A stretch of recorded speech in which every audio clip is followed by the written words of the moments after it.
जिंदाबाद।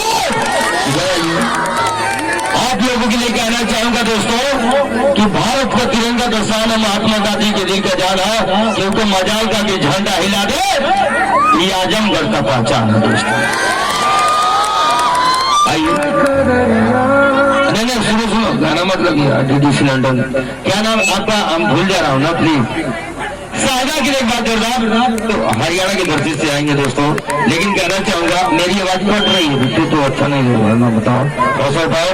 लेकिन कहना चाहूंगा कि देखिए जवानी जिलेबी का रसा हो जाए, कांच का सलीमुद्दीन कैसा हो जाए, अगर एक बार हंस के पैक दे दूं तो सोचो आजमगढ़ के लेजन की 19 तारीख को नशा हो जाएगी।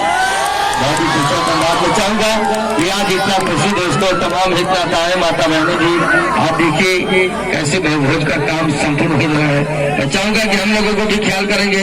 आप हमारे संजय चौहान जी बहुत जोरदार करें। आइए एक और खुश हो डांस मैं चाहूंगा डांस दिखा करके मैं चाहूंगा कि परफॉर्मेंस ऑडियंस चारों तरफ है बेटा, आप सबको दिखाना पड़ेगा। तो चलिए एक और खुश से नजारा, इसके बाद हमारे कमेटी के मैदान साहब हमारे रानू जी तैयार रहेंगे। आइए मुस्कुराती हुई नजर से उठाइए।